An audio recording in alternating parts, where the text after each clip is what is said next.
नमस्कार, जय हिंद प्यारे साथियों मैं आकाश स्वागत करता हूं आप सबका एक और मैथ के इम्पोर्टेंट सेशन में। यह दोस्तों मैथ का जो इम्पोर्टेंट सेशन है, यह एसएससी जीडी 2026 के एग्जाम पे दोस्तों बेस्ड है। ऐसे क्वेश्चन इसमें हम लोगों ने लिए हैं, टॉप 15 क्वेश्चन है दोस्तों। इसमें हम लोगों ने ऐसे क्वेश्चंस कवर कराए हैं जो कि अभी आप लोगों को जो एग्जाम चल रहे हैं एसएससी जीडी उनमें पूछे जा रहे हैं, और जो अभी बाकी दिनों में होने वाले हैं उनमें पूछे जा रहे हैं। और दोस्तों जो भी यूपी पुलिस के अभ्यर्थी हैं जिनको एग्जाम देना है जून में, उनके लिए भी दोस्तों ये बहुत ही इंपॉर्टेंट सेशन है। तो आप सभी लोग एसएससी जीडी वाले स्टूडेंट्स और यूपी पुलिस वाले स्टूडेंट, जितने भी स्टूडेंट जो भी देख रहे हैं, नोटबुक और कॉपी लेकर के बैठ जाइए, पेन ले लीजिए साथ में, और मेरे साथ में दोस्तों क्वेश्चन सॉल्व करते जाइए। ठीक है, तो चलिए दोस्तों हम लोग बिना देरी के, बिना बातचीत के शुरू करते हैं आज का अपना इंपॉर्टेंट सेशन। आप लोग दोस्तों इसको अच्छे से देखिए और मुझको कमेंट करके अपने आंसर बताते जाइए। चलिए दोस्तों शुरू करते हैं कि एक संख्या पी में 99 का पी प्रतिशत जोड़ने पर, पी में क्या कह रहा है, 99 का पी प्रतिशत यानी कि 99 गुणे पी अपान 100, ये 99 का पी प्रतिशत निकल आया। पर प्राप्त मान 99 में पी के 99% के योग के बराबर है, यानी कि बराबर है किसके, 99 में जब हम लोग ऐड कर दें पी का 99% यानी कि पी गुणे 99/100। ऐसा दोस्तों हमसे ये कह रहा है। अब हमसे बाद में कह रहा है कि ये इसकी वैल्यू निकालनी है। सबसे पहले हम लोग इसको सॉल्व करेंगे और यहाँ से पी की वैल्यू निकालेंगे। इसका एलसीएम लेंगे तो ये आ जाएगा, इसको इधर चला जाएगा तो ये आ जाएगा 100p प्लस 99p। इधर एलसीएम लेंगे तो ये आ जाएगा 99 100 प्लस ये कितना निकल के आ जाएगा 99p। 100 से 100 दोस्तों ये क्या हो जाएगा, जब एलसीएम लेंगे तो ऊपर नीचे मतलब नीचे नीचे खत्म हो जाएगा। ठीक है, उसको हम लोग नहीं लिख रहे। तो ये निकल के कितना आ गया, ये निकल के आ गया, ये 99 से 99 चला गया, यानी कि ये निकल के आ गया 100p बराबर 99 100। यानी कि यहाँ से p की वैल्यू कितनी निकल के आ गई, 2 जीरो से 2 जीरो चले गए, p की वैल्यू निकल के आ गई 99। ठीक है, ये 99 माइनस हो जाएगा, इधर आएगा तो माइनस हो जाएगा ना, तो कट जाएगा। तो यहाँ से हम लोगों ने डायरेक्ट काट दिया, यानी कि p की वैल्यू 99 निकल के आ गई। हमसे कह रहा है कि p का 51% ऑफ 928, क्या कह रहा है, वैल्यू किसकी निकालनी है, यानी कि 99 प्लस 51% आप का मतलब गुणा 928 प्लस 772, मतलब केवल 72। ये वैल्यू हम लोगों से दोस्तों फाइंड कर रहा है। ये हो जाएगा 99 100 यानी कि 150, कितना हो गया, ये निकल के आ गया 150 बटे प्रतिशत हटा दिया, अपान में 100 आ गया, गुणते 928 प्लस 72। हमसे इतना कह रहा है। बस दोस्तों आप लोग इसको सॉल्व कर लीजिए और अपना आंसर ले लीजिए। एक जीरो से एक जीरो चला गया, इसको काट देंगे, ये आ जाएगा 5 दूनी 10, ये आ जाएगा 5 तीन का 15, इसको काट देंगे, ये आ जाएगा 2 चौको 8, एक बच जाएगा, 2 छक्का 12, 2 चौको 8, मल्टीप्लाई करा देंगे तो ये निकल के आ जाएगा 4 तीन का ऊपर करा दे रहा हूँ दोस्तों, 3 चौको 12, ये आ जाएगा 3 छंग 18 1 19, यानी कि 3 चौको 12, 12 1 13, 1392 प्लस 72 ऐड करा देंगे, 2 दूनी 4, यानी कि दोस्तों 2 2 4, 9 7 16, 16 की 6, 3 1 4 और 1 1464। ऑप्शन नंबर सी बिल्कुल राइट आंसर हो जाएगा। ठीक है, 1464। ठीक है ना दोस्तों, बिल्कुल राइट आंसर हो जाएगा। इजी क्वेश्चन था दोस्तों, इजी क्या, थोड़ा लैंग्वेज बेस्ड क्वेश्चन था, कैलकुलेशन था, बस दोस्तों आप लोग आंसर तुरंत निकाल देंगे। ठीक है, चलिए हम लोग नेक्स्ट क्वेश्चन की तरफ चलते हैं। आप लोग इसको अच्छे से देख लीजिए क्या कह रहा है हमारा question number next. Question number next दोस्तों सेकंड कह रहा है कि 3 से अभाज्य, ठीक है, जिसमें भाग ना जाए 3 का उसको अभाज्य कह देंगे। 8 सबसे छोटी सम यानी कि दोस्तों इवन नेचुरल नंबर्स, प्राकृतिक संख्याओं का औसत ज्ञात कीजिए, यानी कि एवरेज का क्वेश्चन आ गया। एग्जामिनर का फेवरेट टॉपिक एवरेज आ गया, इस बार उसने थोड़ा घुमा के पूछ दिया। कह रहा 3 से अभाज्य हो और सम भी होनी चाहिए, यानी कि इवन भी होनी चाहिए। क्या हो, 3 से अभाज्य यानी कि डिविजिबल ना हो, और क्या हो दोस्तों, इवन भी होनी चाहिए। इवन नंबर हम लोग क्या क्या, पहला 2 हो गया अभाज्य है, उसके बाद 4 हो गया ये भी अभाज्य है, 8 हो जाएगा ये भी अभाज्य हो जाएगा, 10 ये भी हो जाएगा, उसके बाद 14, उसके बाद 16, उसके बाद हो जाएगा दोस्तों 20, उसके बाद 22। दोस्तों ये 6, क्योंकि 6 में 3 से भाग चला जाएगा, 18, 18 में भी 3 से भाग चला जाएगा, इसलिए हम लोगों ने ये नहीं लिए। ये हमारी हो गई दोस्तों 8, 1 2 3 4 5 6 7 8, 8 संख्या निकल के आ गई। हमसे एवरेज पूछ रहा है। एवरेज बराबर दोस्तों क्या होता है, एवरेज बराबर होता है योग यानी कि सम, एवरेज बराबर योग यानी कि सम अपान संख्या यानी कि नंबर। ठीक है, ये होता है दोस्तों हमारा एवरेज का फार्मूला।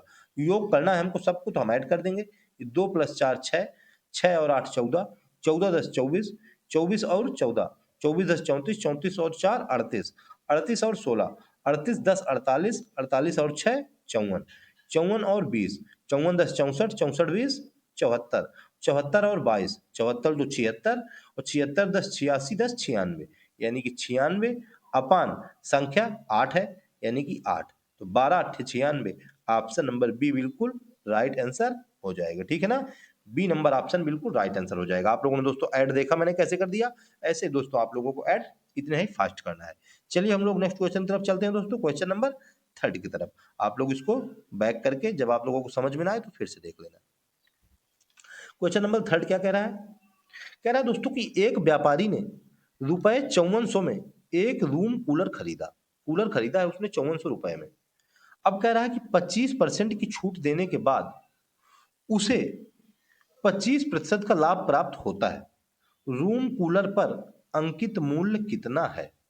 उसने दोस्तों 5400 रुपए का, यानी कि उसने क्या, समझ लीजिए कि हम और आप 5400 रुपए में रूम कूलर खरीद के लेके आए। हमारी दुकान है, या तो फिर आपकी दुकान है, किसी एक की दुकान मान लेते हैं, आपकी मान लेंगे हम, या आपके पास एक दुकान है। आप 5400 में एक कूलर खरीद के लाए। अब आप सोच रहे हैं कि मैं 5400 में लेके तो आ गया हूं, अब मैं उसमें ऐसा क्या अंकित मूल्य कर दूं, यानी कि उसमें ऐसी कौन सी पर्ची चिपका दूं, पर्ची चिपकाना होता है ना, एमआरपी, उसमें कौन सी पर्ची चिपका दूं जिसमें कि मैं 25% की छूट दूं कस्टमर को, फिर भी मुझको 25% का लाभ प्राप्त हो जाए। ठीक है, तो हम लोग लेट कर ले रहे हैं, क्योंकि हम लोग बेसिक से करते हैं। हमने लेट कर लिया कि एमआरपी हम लोगों ने एक्स रुपए की पर्ची अपने कूलर में चिपकाना का सोच रहे हैं। ठीक है, अब हम लोग क्या सोच रहे हैं कि हम लोग उसमें एक्स रुपए में जो हम लोग पर्ची चिपकाएंगे एमआरपी वाली, उसमें हम 25% की छूट दे दें। ठीक है, तो हम सोच रहे हैं, तो हमने दे दी, एक्स में 25% की छूट देंगे, यानी कि 75/100, ये तो हमने छूट दे दी। अब हम सोच क्या रहे हैं कि जो हमारा कूलर हम लेके आए थे 5400 रुपए, उसको जब हम 25% की छूट दें, तो उसमें हमको 25% का लाभ भी प्राप्त हो जाए। ठीक है, तो क्या करना है कि जो 5400 रुपए का लेके आए थे, इसमें 25% का लाभ है, यानी कि 125/100 ऐसे कर देना है। और यहां से एक्स की वैल्यू, यानी कि पर्ची वाला मूल्य निकल के आ जाएगा, और आप लोग अपने कूलर में चिपका लेंगे। ठीक है, ये 100 से 100 चला गया, 25 से काट देंगे, 25 तिहाई 75, ये 25 पंचे 125, 3 से काट देंगे, 18 तिरका 54, यानी कि 1800 निकल के आ गया, 18 पंचे 90, यानी कि 90, और 2 जीरो और बढ़ा देंगे, यानी कि 9000 रुपए। ऑप्शन नंबर ए हम लोगों को बिल्कुल राइट आंसर निकल के आ गया। ठीक है, क्या निकल के आ गया? 9000 रुपए, ऑप्शन नंबर ए बिल्कुल राइट आंसर निकल के आ गया है। अब आप लोग कूलर में अपने पर्ची चिपकाइए, 25% की छूट दीजिए, तब भी आप लोग 25% का लाभ प्राप्त कर लेंगे। ठीक है, ये तो हो गई 5400 रुपए की बात। अब आप कोई भी चीज लेके आना, उसमें पर्ची चिपकाना और लाभ प्राप्त कर लेना। ठीक है, चलिए हम लोग नेक्स्ट क्वेश्चन देखते हैं, क्वेश्चन नंबर 4। कह रहा है कि यदि ए रेशियो बी बराबर 9:7 है, ठीक है, तो हमसे कह रहा है 11a-9b रेशियो 2a+3b। हम लोगों को ये वैल्यू समझ लीजिए दे दी कि a बराबर दे दी हमको 9, और b बराबर हमको दे दी 7। ये वैल्यू हमको यहाँ पे पुट करनी है और अपना रेशियो निकाल के ले लेना है। जब हम लोग वैल्यू पुट करेंगे, यानी कि 11a, 11 में 9 का मल्टीप्लाई, 11 नहीं है 99, ठीक है, माइनस 9b, 9 में 7 का मल्टीप्लाई, 9 सत्ते 63, अपान, ये रेशियो का अपान आ गया, 2a, 2 यानी कि 2 इंटू 9, यानी कि 2 9 18, प्लस 3b, 3 इंटू 7 यानी कि 21। ठीक है, चलो माइनस करा देते हैं, 9 में 3 चला गया 6, 9 में 6 चला गया 3, 36 अपान ये 18 और 21, यानी कि 21, 21 10 31, 31 8 39, ये आ जाएगा 39। ठीक है, इसको काट देंगे 3 से, तो ये कितना निकल के आ जाएगा? 12 तिहाई 36, 13 तिहाई 39। ठीक है, 12 रेशियो 13, ऑप्शन नंबर डी हम लोगों को बिल्कुल राइट आंसर निकल के आ जाएगा। ठीक है, क्या रेशियो? 12:13, यानी कि 12 ratio 13, option number D right answer हो जाएगा। ठीक है, इंपॉर्टेंट क्वेश्चन है दोस्तों, इस तरह के क्वेश्चन अभी एग्जाम में पूछे जा रहे हैं और पूछे भी जाएंगे। यूपी पुलिस वालों भी अच्छे से ध्यान रखना और अच्छे से देख भी लेना। ठीक है, चलिए हम लोग नेक्स्ट क्वेश्चन तरफ चलते हैं, क्वेश्चन नंबर 5 की तरफ। क्वेश्चन नंबर 5 कह रहा है, यदि k का 200% माइनस 50 का k प्लस 2% बराबर k है, तो k का मान ज्ञात करें। आज दोस्तों थोड़ा इजी क्वेश्चन आ गए हैं, मतलब इजी क्या दोस्तों, मतलब कैलकुलेशन बेस्ड है। तो k का 200%, k की जगह में होता है मल्टीप्लाई, यानी कि क्या निकल के आ जाएगा? k का 200%, k गुणे 200, हटाया, अपान में 100 कर दिया, माइनस 50 का की जगह में मल्टीप्लाई, k का 2%, यानी कि k प्लस 2 का मतलब प्रतिशत, अपान प्रतिशत हटाया, नीचे 100 कर दिया, बराबर हमको दिया है k। ठीक है, ये नीचे नीचे एलसीएम बराबर है, एलसीएम बराबर कराएंगे और इसका क्रॉस मल्टीप्लाई करा देंगे, तो ये 100 इधर चला जाएगा k की तरफ। ऊपर कितना निकल के आ गया, ऊपर निकल के आ गया 200k, माइनस इसका मल्टीप्लाई कराएंगे तो ये आ जाएगा 50k। ये दोस्तों माइनस है क्योंकि, तो जो प्लस है अंदर ये वाला, ये दोस्तों चेंज हो जाएगा, तो यानी निकल के आ गया माइनस का 100, 50 दूनी 100 बराबर, ये मैंने बताया कि ये एलसीएम बराबर है तो हम क्रॉस मल्टीप्लाई करेंगे तो ये आ जाएगा 100 के।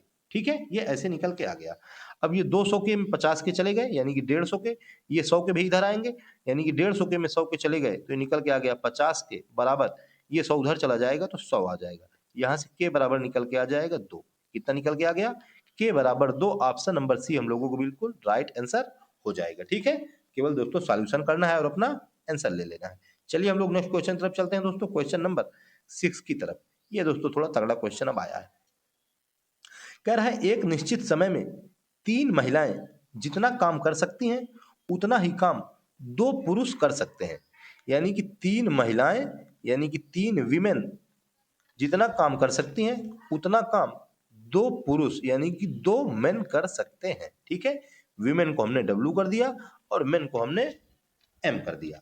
अब हमसे कह रहा है 10 पुरुष और 6 महिलाएं एक काम को 5 दिनों में पूरा कर सकते हैं। कितने दोस्तों, 10 पुरुष यानी कि मेन प्लस 6 महिलाएं यानी कि विमेन, कितने दिनों में, 5 दिनों में एक काम को पूरा कर सकती हैं। ठीक है, अब हमसे कह रहा है कि यदि 4 पुरुष और 9 महिलाएं एक साथ मिलकर काम करते हैं तो वे इसी काम को, यानी कि जो अभी काम इन्होंने किया है 10 पुरुषों ने और 6 महिलाओं ने, इसी काम को कह रहा है, यानी कि काम बराबर है। ठीक है, तो हम लोगों ने बराबर का मार्क लगा दिया बीच में। कितने, 4 पुरुष यानी कि 4 मेन प्लस 9 महिलाएं यानी कि 9 विमेन। ठीक है, ऐसे कर दिया। काम को कितने दिनों में करेंगे, यानी कि हम लोगों ने दिन को मान लिया डी। ठीक है, यहां डी हम लोगों ने मान लिया है। ये दोस्तों हम लोगों को सॉल्व करना है और अपना आंसर यहां से ले लेना है। अब हम लोग दोस्तों इसको चेंज कर लेते हैं। हमको दिया है कि 3 विमेन बराबर 2 मेन, यानी कि अगर हम लोग यहाँ पे 2 का मल्टीप्लाई कराएं तो ये हो जाएगा 3 दूनी 6 विमेन बराबर, यहाँ भी 2 का मल्टीप्लाई कराएंगे तो ये आ जाएगा 2 दूनी 4 मेन, यानी कि यहाँ 6 विमेन की जगह में हम लोग कितना, 4 मेन लिख देंगे, यानी कि 10m प्लस 4m मल्टीप्लाई 5 बराबर, इसी तरह इधर भी कर देंगे। यहाँ पे 9 वीमेन है दोस्तों, तो यानी कि 3 है तो 3 से मल्टीप्लाई कराना पड़ जाएगा, मल्टीप्लाई 3 इधर कराएंगे तो मल्टीप्लाई 3 इधर भी कराना पड़ेगा, यानी कि आ जाएगा 3 3 का 9 वीमेन, ये आ जाएगा 3 दूनी 6 मेन। ठीक है, यानी कि ये निकल के आ जाएगा 4 मेन प्लस 9 वीमेन की जगह में आ जाएगा 6 मेन, ये आ गया डी। ठीक है, थोड़ा ऊपर कर लेते हैं और अपना आंसर देख लेते हैं कि हमारा क्या निकल के आ रहा है। यहां निकल के आ गया दोस्तों 10 4 14m इंटू 5 बराबर, ये निकल के आ गया 6 4 10m इंटू डी, एम से एम चला गया, 5 दूनी 10, ये 2 सत्ते 14, यानी कि डी बराबर कितना निकल के आ गया दोस्तों, यहां से डी बराबर 7 दिन। कौन सा, डी बराबर 7 दिन। ऑप्शन नंबर बी हम लोगों को बिल्कुल राइट आंसर हो जाएगा। ठीक है, केवल दोस्तों देखने में बड़ा था और आप देखिए मैंने कितने इजी वे में आप लोगों को बिल्कुल आसानी से समझा दिया है। ठीक है, बेसिक मेथड के साथ। दोस्तों आप लोग इसको देखिए और मुझको कमेंट करके दोस्तों जरूर बताना कि आप लोग कैसी दोस्तों ये तैयारी चल रही है और कैसा दोस्तों आप लोगों को मेरे पढ़ाने का स्टाइल लगता है। ठीक है, चलिए नेक्स्ट क्वेश्चन देखते हैं, क्वेश्चन नंबर 7 कह रहा है दोस्तों 6 वर्ष पहले ए और बी की आयु का अनुपात 17:13 था। ठीक है, आगे कह रहा है उनकी वर्तमान आयु यानी कि प्रेजेंट आयु का अनुपात 5:4 है। हमसे कह रहा है अब से 4 वर्ष बाद उनकी आयु का अनुपात ज्ञात कीजिए। ठीक है दोस्तों, इजी क्वेश्चन है, चलिए हम लोग तुरंत देखते हैं। हमको वर्तमान आयु का रेशियो दिया है 5:4, तो हम लोग वर्तमान आयु मानेंगे।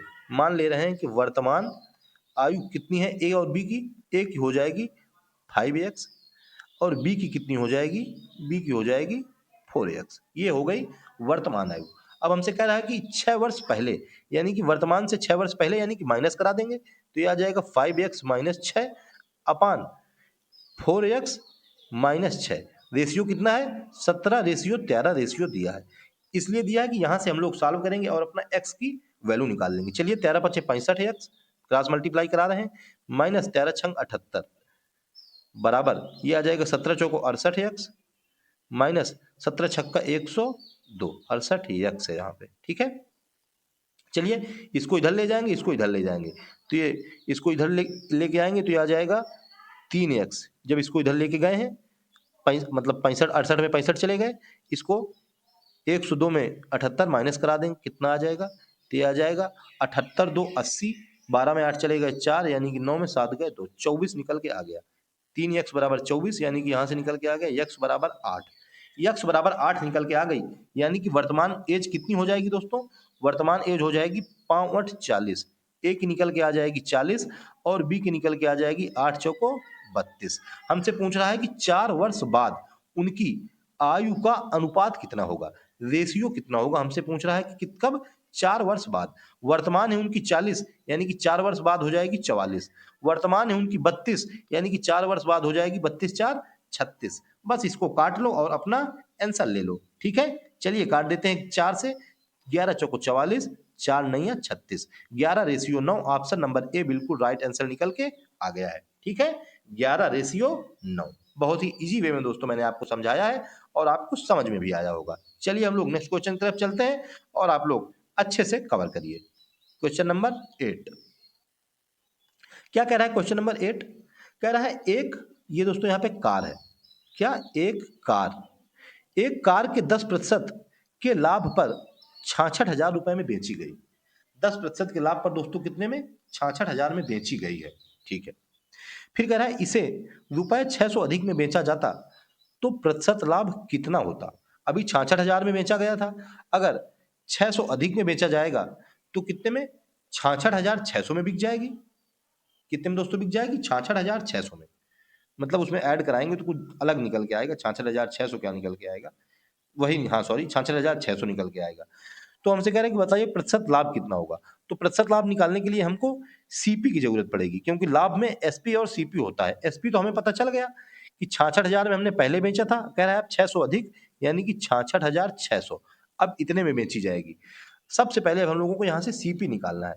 जब उसने 10% लाभ पर इसको बेचा है, यानी कि हमने सीपी मान लिया एक्स था, एक्स में जब उसने 10% लाभ कमाया, यानी कि 110/100 कर दिया, तभी उसको 66,000 रुपए में वो बेच पाया। ठीक है, यहां से हम लोग एक्स की वैल्यू निकालेंगे, एक जीरो से एक जीरो चला गया, 11 छक्का 66, यानी कि 600, 2 जीरो उधर चले जाएंगे, एक्स बराबर निकल के आ जाएगा 60,000 रुपए।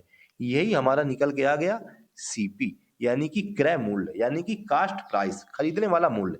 उसने दोस्तों 60,000 रुपए में कार खरीदी थी, फिर उसको 10% लाभ पर 66,000 में बेच भी दिया। ठीक है, 60,000 का 10% निकालेंगे दोस्तों तो 6,000 निकलेगा। 66,000 में उसने बेच दिया, अब 600 अधिक में बेचना चाहता है, यानी कि 66,600 में, तो लाभ प्रतिशत पूछ रहा है कितना होगा। परसेंटेज लाभ बराबर क्या होता है दोस्तों, एसपी माइनस सीपी। 66,600 माइनस 60,000, तो ये निकल के आ जाएगा 6600 बटे, सब कुछ दोस्तों सीपी पर होता है, यानी कि सीपी हमने निकाल लिया है 60,000 मल्टीप्लाई 100। ये इसको सॉल्व करना है, 1 2 3 4, 1 2 3 4, 6 से काट देंगे 11, 11%, ऑप्शन नंबर सी बिल्कुल निकल के राइट आंसर आ जाएगा। ठीक है ना, 11% राइट आंसर निकल के आ गया दोस्तों। आप लोग इसको अच्छे से देखिए और कवर करिए। हम लोग चलते हैं नेक्स्ट क्वेश्चन की तरफ। चलिए दोस्तों देखते हैं हम अपना क्वेश्चन नंबर 9। कह रहा दोस्तों एक 320 मीटर लंबी ट्रेन अपनी लंबाई से 3 गुना लंबे प्लेटफार्म को, यानी कि ट्रेन है 320 मीटर लंबी, ये हो गई दोस्तों ट्रेन, यानी कि ये हो गई ट्रेन। अब प्लेटफार्म इससे 3 गुना लंबा है, यानी कि 3 गुणे 320, क्या, 3 गुणे 320 है दोस्तों। ये हो जाएगा दोस्तों कितना, ये हो जाएगा प्लेटफार्म। ठीक है, हम लोग इसका मल्टीप्लाई कराएंगे तो ये निकल के आ गया 3 दूनी 6, 3 तिरका 9, 960 मीटर ये दोस्तों प्लेटफार्म की लंबाई है और ट्रेन की लंबाई है 320 मीटर। हमसे कह रहा है कि 90 सेकंड में पार कर लेती है प्लेटफार्म को। ट्रेन की चाल ज्ञात कीजिए। चाल बराबर दोस्तों क्या होता है, चाल बराबर होता है दूरी बटे समय, डिस्टेंस अपॉन टाइम। ठीक है, क्या होता है, distance upon time, D upon T. Distance दोस्तों क्या होती है, डिस्टेंस होती है, मैं आपको बता चुका हूं कि ट्रेन की लंबाई और प्लेटफार्म की लंबाई दोनों को ऐड करा देंगे, वही हो जाएगी डिस्टेंस। यानी कि डिस्टेंस क्या हो गई, 320 प्लस 960 अपान समय क्या हो गया 90 सेकेंड, अपान 90 सेकेंड। ये दोस्तों आ गया मीटर पर सेकेंड में। इसको सॉल्व कराइए जरा, तो जीरो से जीरो ऐड हो गया, 6 2 8, ये निकल के आ गया 9 3 12, 1280 बटे 90, ये निकल के आया है दोस्तों मीटर प्रति सेकंड में। उसने दोस्तों हमसे कहा है कि किलोमीटर पर घंटा में ज्ञात कीजिए। ठीक है, थोड़ा ऊपर कर लेते हैं, किलोमीटर पर घंटा में। दोस्तों किलोमीटर पर घंटा में ज्ञात करने के लिए क्या होता है, मीटर पर सेकंड को अगर किलोमीटर पर घंटा में चेंज करना है तो उसमें दोस्तों 18/5 से क्या करना होता है, मल्टीप्लाई कराना होता है। ठीक है, किलोमीटर पर घंटा 18/5, और अगर किलोमीटर पर घंटा को मीटर पर सेकंड में चेंज करना होता तो इसी का उल्टा हो जाता। तो बस दोस्तों इसमें मल्टीप्लाई करा दीजिए, गुणते 18/5, तो ये निकल के आ जाएगा 18×5 = 90। ठीक है, 5 से काट दीजिए, 5 दूनी 10, 2 बच गया, 5 25, यानी कि यहाँ पे 3 बच गया, 5 6 30, 256/5 क्या निकल के आ गया, 256/5, यानी कि निकल के आएगा दोस्तों ये 5 25 51.2। ऑप्शन नंबर सी बिल्कुल राइट आंसर हो जाएगा। ठीक है, 5 25, 5 × 5, 1 बच जाएगा, 5.2 51.2, ऑप्शन नंबर सी बिल्कुल राइट आंसर हो गया। यही दोस्तों ट्रेन की स्पीड हो गई, यानी कि चाल हो गई, वो भी किलोमीटर पर आवर में। ठीक है, चलिए नेक्स्ट क्वेश्चन देखते हैं हम लोग दोस्तों, क्वेश्चन नंबर 10। कह रहा है दोस्तों यदि रुपए 16,400 की राशि पर आर ब्याज दर पर ये रेट दिया हुआ है, 3 वर्ष में प्राप्त साधारण ब्याज। ठीक है, साधारण ब्याज यानी कि सिंपल इंटरेस्ट, फार्मूला होता है P into R into T upon 100। P हो जाता है प्रिंसिपल यानी कि मूलधन जो कि ये राशि दी हुई है, R हो जाता है रेट, T हो जाता है टाइम। और आगे कह रहा है क्वेश्चन 18,000 रुपए की राशि पर समान आर ब्याज दर पर 4 वर्ष में प्राप्त साधारण ब्याज का योग रुपए 10,302 है। तो कह रहा है आर का मान ज्ञात कीजिए। इसी क्वेश्चन है दोस्तों, हम लोग चलिए इसको थोड़ा ऊपर करते हैं और इसका आंसर डायरेक्ट देख लेते हैं। क्या करना है कि 16,400 ये हमको दिया हुआ है, इंटू आर इंटू 3, ये 3 साल का ब्याज हो गया, प्लस हमको दिया है 18,000 रुपए में 4 साल का ब्याज, रेट वही है दोस्तों आर इंटू 4, ये हो गया 18,000 का 4 साल का ब्याज। इसका दोनों को ऐड यानी कि सम बराबर है 10,302 के। ये दोस्तों ऐसे दिया है और हमको केवल इसको सॉल्व करना है और अपना आंसर ले लेना है। ये 100 और 100 दोस्तों बराबर है, यानी कि 100 एलसीएम बराबर हो जाएगा तो इधर इसका क्रॉस मल्टीप्लाई करा दिया जाएगा। ठीक है, ऊपर कितना निकल के आ गया, ऊपर इसका 3 से मल्टीप्लाई कराएंगे तो ये निकल के आ जाएगा 3 चौको 12, 3 छंग 18, 1 19, 3 का नम 3, 3 1 4, 4 मतलब 49,200 आर, प्लस इसका मल्टीप्लाई कराएंगे तो 18 चौको 72, यानी कि 72,000 आर, ये इसका निकल के आ गया बराबर, ये इसका इधर कितना निकल के आ गया 10,0,302। ठीक है, इंटू 100, ये इसका क्लास मल्टीप्लाई करा दिया ना हम लोगों ने। अब हम लोग इसको थोड़ा और ऊपर करते हैं और इसका ऐड कराते हैं और अपना आंसर ले लेते हैं। इसको ऐड कराएंगे तो ये निकल के आ जाएगा 2 दूनी ये 0 0, ये आ गया 2, ये आ गया 9 2 11, ये आ गया 7 4 11 1 12, 1,21,200 आर बराबर ये हो गया 1 2 3 0 2 गुणे 100, 1 2 से 1 2 ये चले गए, यानी कि यहाँ से हम लोग जब सॉल्व करेंगे तो आर बराबर कितना निकल के आएगा, आर बराबर निकल के आएगा 8.5%। ठीक है, कितना दोस्तों निकल के आएगा जब यहां से आप लोग निकालेंगे 8.5%। ठीक है, इसको डिवाइड कराना है 1212 का 10,302 में। ठीक है, 8.5% निकल के आ जाएगा, ऑप्शन नंबर सी बिल्कुल राइट आंसर हो जाएगा। ठीक है, इंपॉर्टेंट क्वेश्चन था, एग्जाम में आ रहा है ऐसे क्वेश्चन। तो दोस्तों ये थे आज के टॉप 10 क्वेश्चन जो कि दोस्तों कंप्लीट हो गए हैं। ठीक है, और दोस्तों मुझको उम्मीद है कि आप लोगों को ये क्वेश्चन दोस्तों पसंद भी आए होंगे। ठीक है, तो दोस्तों आप लोग इन क्वेश्चंस को देखिए और प्रैक्टिस कीजिए अपने नोटबुक पेन के साथ में, केवल दोस्तों देखना नहीं सॉल्व भी करना है इनको। ठीक है, और मुझको कमेंट में बताना कि आप लोगों ने टॉप 10 में कितने क्वेश्चन करेक्ट किए। ठीक है, और दोस्तों आप लोगों को मैं और एक बात बता दूं, जीके जीएस की और हिंदी की प्रैक्टिस दोस्तों पर डे शाम को 8 बजे हम लोग इसी यूट्यूब चैनल पर रामचंद्र एसएससी क्लास पर करते हैं, तो आप लोग दोस्तों उसको भी जरूर देखिए। ठीक है, मैं पर डे दोस्तों आप लोगों को बताता हूँ, आप लोगों को पता भी होगा। तो चलिए ठीक है दोस्तों, अगर आप लोगों को मेरी मेहनत पसंद आए तो वीडियो को एक लाइक जरूर कर देना, और अगर चैनल पर नए हो तो चैनल को सब्सक्राइब कर लेना। ठीक है, ऐसे आपको इंपॉर्टेंट क्लासें मिलती रहेंगी और आप लोगों का सिलेक्शन 2026 का जो सपना है वो पूरा हो जाएगा। चलिए तो फिर मिलते हैं दोस्तों शाम को 8 बजे जीके जीएस और हिंदी की प्रैक्टिस के साथ। तब तक के लिए जय हिंद, जय श्री राम।